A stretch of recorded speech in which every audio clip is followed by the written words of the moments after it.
बुद्ध से धम्म की दीक्षा लेने के बाद सिरिमा, जो कि उस समय के मगध साम्राज्य की राजधानी राजगृह की नगर वधू थी, उसने अपना गणिका का काम छोड़कर बुद्ध की उपासिका बनने का निश्चय किया। सिरिमा राजगृह की सबसे सुंदर और अमीर स्त्री थी, लेकिन अब उसने अपना सारा समय बौद्ध संघ की देखरेख, भिक्षुओं की आज्ञा पालन और दूसरे अच्छे कामों में लगाना शुरू कर दिया। उसने संघ से हर दिन 8 नए भिक्षुओं को अपने घर बुलाकर भोजन कराने का नियम बना रखा था। उसने 8 निमंत्रण पत्र बनवा रखे थे, जिन्हें भोजन करने के बाद पुराने भिक्षु संघ पहुंचते ही नए भिक्षुओं को दे दिया करते थे। इस तरीके से हर दिन 8 नए भिक्षु उसके यहाँ भोजन करने आते। सिरिमा भोजन करने आए भिक्षुओं को अपने हाथों से भोजन परोसती और उन्हें उचित आदर सम्मान देती। भोजन सबके लिए पर्याप्त और बहुत ही स्वादिष्ट होता था। एक दिन की बात है, 8 में से एक भिक्षु, जो कि उस दिन सिरिमा के घर से भोजन ग्रहण करके लौटे थे, आश्रम में आने के बाद से बड़ा ही उतावला और प्रसन्न प्रतीत हो रहा था। तो आश्रम के कुछ अन्य भिक्षुओं ने उस भिक्षु से सिरिमा के घर के भोजन के बारे में पूछा। उस प्रसन्न भिक्षु ने कहा, भोजन सबके लिए पर्याप्त मात्रा में था और भोजन का स्वाद ऐसा था कि जिसकी तुलना ही न की जा सके। इससे स्वादिष्ट भोजन मैंने आज से पहले कभी नहीं खाया था। लेकिन वहां की सबसे महत्वपूर्ण और ना भूलने वाली चीज थी उस घर के मालकिन की सुंदरता। सिरिमा एक अद्वितीय सुंदरी है। उसकी सुंदरता की कोई तुलना ही नहीं है। वह एक बहुत ही आकर्षक और सौम्य स्त्री है, जो किसी का भी मन मोह ले। ये सारी बातें वहीं खड़ा एक जवान भिक्षु भी सुन रहा था। उस जवान भिक्षु के अंदर सिरिमा के प्रति आसक्ति पैदा होने लगी। उसने सोचा, जब वह इस भिक्षु की बातों में इतनी सुंदर लग रही है, तो वह असल में कितनी सुंदर होगी। उसके मन में सिरिमा की सुंदरता की अलग अलग तस्वीरें उभरने लगी। वह उस स्त्री के प्रेम में पड़ चुका था, जिससे वह अभी तक मिला भी नहीं था। उसने पता लगाना शुरू कर दिया कि सिरिमा के घर भोजन के लिए कैसे जाया जा सकता है। बहुत प्रयास करने के बाद उसने एक भिक्षु से अगले ही दिन का निमंत्रण पत्र प्राप्त कर लिया, क्योंकि अब वह सिरिमा के लिए एक दिन का भी इंतजार नहीं कर सकता था। वह उस रात ठीक से सो भी न सका, क्योंकि वह पूरी रात सिरिमा के बारे में ही सोचता रहा। लेकिन उसी दिन सिरिमा अचानक बहुत बीमार पड़ गई।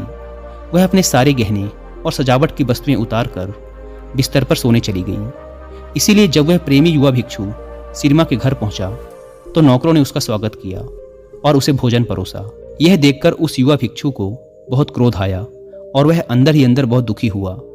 जब सिरिमा को पता चला कि भिक्षु भोजन के लिए बैठ गए हैं, तो उसने उनके प्रति अपना सम्मान जताना चाहा। उसने अपने नौकरों से कहा, भोजन कक्ष तक पहुंचने में मेरी मदद करो। नौकरों की मदद से दर्द में कराहती सिरिमा धीरे धीरे चलते हुए भोजन कक्ष में पहुंच गई। वह पसीने से लथपथ थी और उसका पूरा शरीर बुखार से कांप रहा था। वह हाथ जोड़कर घुटनों के बल भिक्षुओं के सामने जाकर बैठ गई। उसे देखकर उस युवा भिक्षु ने मन ही मन कहा, इतनी बीमार होने के बाद भी यह कितनी सुंदर और आकर्षक है। सोचो, अगर यह बीमार न होती और सारा श्रृंगार करके आती तो कितनी सुंदर लगती। अपनी वासना के वशीभूत होकर उस बौद्ध भिक्षु ने बिना एक भी कौर खाए अपने भिक्षा पात्र को बंद कर दिया।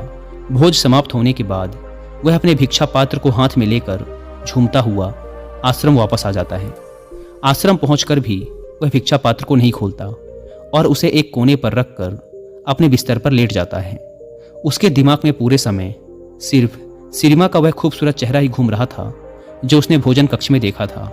वह उसके बारे में जितना सोचता, वह उसके लिए उतनी ही सुंदर होती जा रही थी।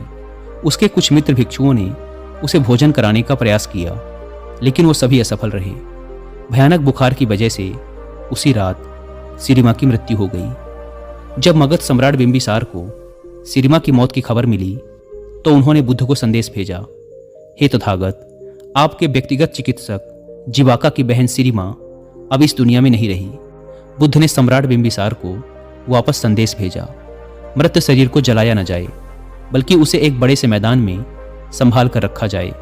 चील, कौवे और दूसरे जानवर शरीर को नुकसान न पहुंचा पाए, इसके लिए कुछ पहरेदार मृत शरीर के आसपास तैनात कर दिए जाएं। 3 दिनों में मृत शरीर सड़ चुका था। शरीर के फूलने की वजह से चमड़ी फट गई थी और उसमें से कीड़े निकलने लगे थे। आसपास का सारा वातावरण दुर्गंधमय हो गया था। बुद्ध के कहे अनुसार सम्राट बिंबिसार ने पूरे नगर में यह घोषणा करवा दी कि कल सुबह राजगृह के सभी युवा पुरुषों को सिरिमा के शरीर का अंतिम दर्शन करने राज मैदान पर पहुंचना है और जो भी व्यक्ति इस आदेश का पालन नहीं करेगा उस पर 8 सोने के सिक्कों का जुर्माना लगाया जाएगा। दूसरी तरफ उस युवा प्रेमी भिक्षु ने पिछले 4 दिनों से कुछ भी नहीं खाया था। उसके भिक्षा पात्र में रखा भोजन पूरी तरह से सड़ चुका था और उसमें से कीड़े निकल रहे थे। उस भिक्षु का एक मित्र उसके पास आया और बोला, मित्र, बुद्ध सिरिमा को देखने जा रहे हैं। सिरिमा शब्द की आवाज कान में पड़ते ही उस भिक्षु के अंदर अचानक से ऊर्जा लौट आई और वह तुरंत उठकर खड़ा हो गया। उसने अपने भिक्षा पात्र में से उस सड़ रहे भोजन को बाहर फेंका और उसे अच्छी तरह से साफ किया। जब वह भिक्षा पात्र से भोजन को फेंक रहा था तब उस भोजन से निकल रहे कीड़ों की तस्वीर उसके मन की गहराइयों में बैठ गई। भिक्षा पात्र साफ करने के बाद वह भी आश्रम के बाकी भिक्षुओं के साथ राज मैदान की तरफ चल पड़ा। राज मैदान पर युवाओं की एक बड़ी भीड़ पहले से ही इकट्ठा हो रखी थी।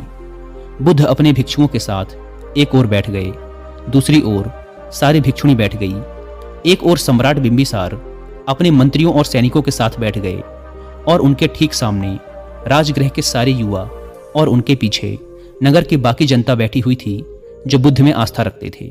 राज मैदान पूरी तरह से शांत और गंभीरता से भरा हुआ था। तभी वहां की शांति को भंग करते हुए बुद्ध ने प्रश्न किया, सम्राट, ये सामने पड़ी मृत स्त्री कौन है? सम्राट ने उत्तर दिया, सिरिमा, जीवाका की बहन और राजगृह की नगरवधु। यह सुन बुद्ध ने कहा, सिरिमा, राजगृह की नगरवधु, चलो अभी सच्चाई का पता लगाते हैं। बुद्ध ने थोड़ा ऊंची आवाज में कहा, आप में से जो भी व्यक्ति 1000 सोने के सिक्के देगा वह सिरिमा के साथ एक रात बिता सकता है। इतना कहकर बुद्ध भीड़ की तरफ देखने लगे। एक भी व्यक्ति ने अपना हाथ नहीं उठाया। बुद्ध ने फिर कहा, 500 सोने के सिक्के। अब भी सब चुप थे। 100 सोने के सिक्के। किसी की कोई प्रतिक्रिया नहीं। 50 सोने के सिक्के। बस चारों तरफ सन्नाटा था। सिर्फ 1 सोने का सिक्का। कोई प्रतिक्रिया नहीं। मुफ्त में। अब भी किसी ने कोई इच्छा नहीं दिखाई। बुद्ध ने कहा, देखा भिक्षुओं, यह वही स्त्री है जो 4 दिन पहले तक नगर के हर पुरुष की चाहत थी। सब इसे अपनी इच्छा पूर्ति का साधन समझते थे। इसके साथ एक रात बिताने के लिए हजारों सोने के सिक्के देने को तैयार रहते थे। एक दूसरे को मरने मारने को तैयार रहते थे। लेकिन आज उसी नगर में उसी स्त्री के शरीर को कोई मुफ्त में लेने को भी तैयार नहीं है। यही हर इंसान के शरीर के साथ होता है। हमारा ये शरीर अल्पकालिक और नासवान है। इसे केवल सुंदर गहनों, कपड़ों और सुगंधित इत्रों के द्वारा आकर्षक बनाया जाता है। लेकिन हमारा कोई भी प्रयास इसे बूढ़ा होने, बीमार पड़ने और अंततः नष्ट होने से नहीं बचा सकता। केवल मूर्ख ही अपने आप को कल्पनाओं से जोड़ते हैं और जो मलिन हैं उसे सुंदर और आकर्षक मानते हैं। भीड़ में बैठे उस बीमार युवा प्रेमी भिक्षु ने भी बुद्ध की ये सारी बातें सुनी। बुद्ध की ये बातें उसके दिल को चोट कर गई। उसने सोचा, जब सिरिमा जिंदा थी तो उसका शरीर कितना सुंदर और आकर्षक था, ठीक उस भोजन की भांति जो ताजा पकाकर उसे परोसा गया था। हालांकि समय के साथ उसके कटोरे में रखा भोजन सड़ गया और पूरा भिक्षा पात्र कीड़ों और मक्खियों से भर गया। इसी तरह एक बार जीवन ने सिरिमा के शरीर को छोड़ दिया तो वह फूल गया, कीड़ों से भर गया। उसमें से तरल पदार्थ निकलने लगा और वह मक्खियों व दूसरे जीवों का आहार बन गया। अपने स्वयं के शरीर के बारे में विचार करने पर वह समझ गया कि वह अलग नहीं है। यहाँ तक कि इस दुनिया में कुछ भी उसके शरीर को बर्बाद होने से नहीं बचा सकता। इसलिए अपने शरीर और कल्पनाओं से लगाव रखना एक भ्रम मात्र है। इस नए ज्ञान के साथ वह अरहंत बन गया, यानी एक ऐसा मनुष्य जिसने अस्तित्व की यथार्थ प्रकृति का अंतर्ज्ञान प्राप्त कर लिया हो और जिसे निर्वाण की प्राप्ति हो चुकी हो।